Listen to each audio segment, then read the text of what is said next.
Hello YouTube, this is Brother Gerald, and it is Tuesday, October 25th, 2016.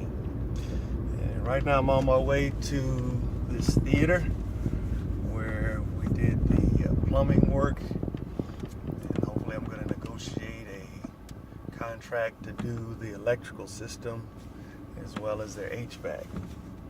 But I got tied up on some other projects, and it looks like I might not get it because it just took a little too long getting them the estimate to them. But the purpose of this video is to discuss why relationships fail. I was watching a video by a guy named Jerry Liu, L-I-U, and he made a video, and he's coming off with this evolutionary scientific basis for why relationships fail, and he's basing it all on the chemicals that are present in noticeably distinct quantities as a result of us quote-unquote falling in love. Vasopressin and oxytocin. And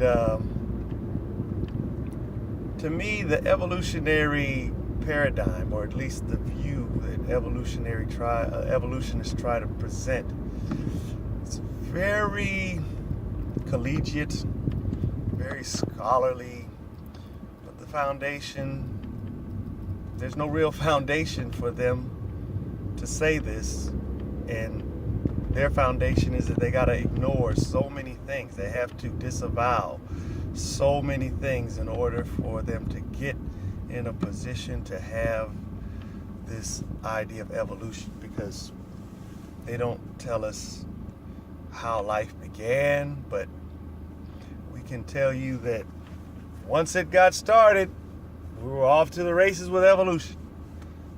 But my Bible tells me that in the beginning God was present. He created all things for the specific purpose, for a purpose. And that purpose was to manifest His Spirit in this physical realm, to manifest the relationship that He enjoyed in all eternity by Himself.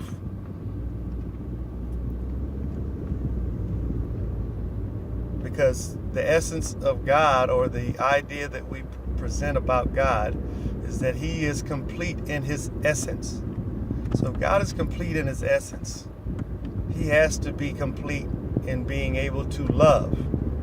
And we see throughout the Bible that love is a relationship of giving and receiving. So if there is such a thing as love, and we express it in the giving of ourselves to another, committing ourselves to another, there has to be something about God in His essence that creates this, what I call, and I think Ravi Zacharias describes it as an I-you relationship. For God to be complete, He has to have that, and He has to have it within Himself, because the concept of God is that He needs no food to eat. He needs to not take sleep. He lacks nothing in and of Himself. He doesn't need energy to stay alive, because He is the source of all energy. So I'm at a loss to really understand how, well, no, I do understand how learned and educated men and women can become foolish in their speculations of life and reality, and come up with some of these idiotic theories. Now, you guys may want to argue with me on this point, but to me, I can't think of anything that doesn't exist without a purpose. This one guy was arguing with me, talking about, what about the grain of dust out in, the nebula that nobody's going to notice? Does it have a purpose? Yeah, the very purpose that you just created right there. There's a speck of dust that nobody's going to ever notice. And that's the purpose of it, for you not to notice it. But you know what?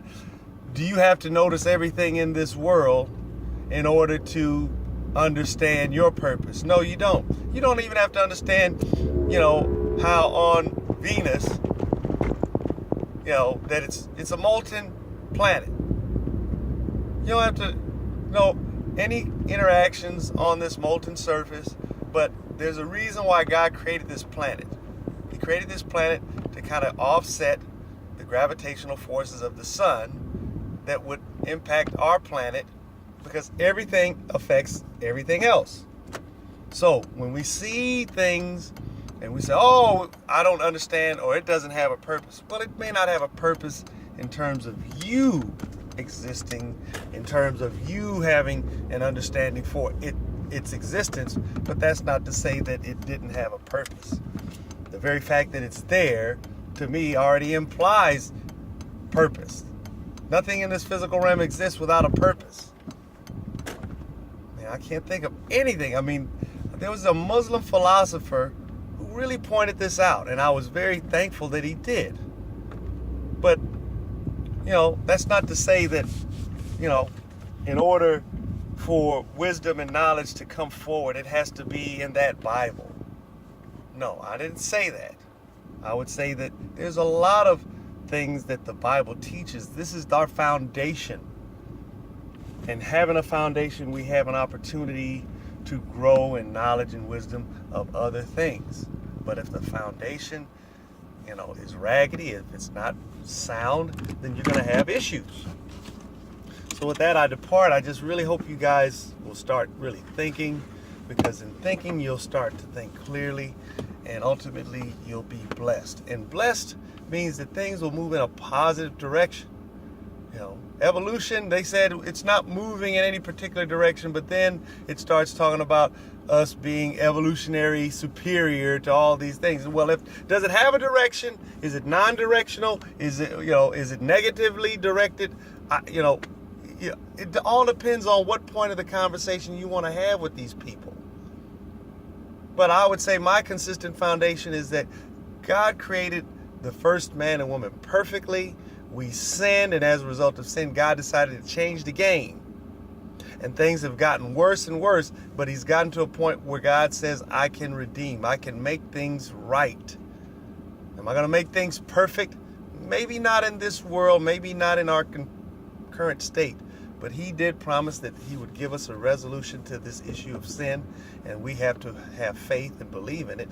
And to me, that's the thing that God is trying to show in relationships. Relationships only fail because people choose to not understand what it means to be committed. They don't understand what it means to make a choice, and in making a choice, you exclude other options. For me to get behind the wheel of this car, I have excluded the option of getting behind any other car. For me to get on the road with this car excludes my options to get on the road with somebody else's car. So with that, I depart. My phone is ringing and I got to answer the phone. Peace to you all.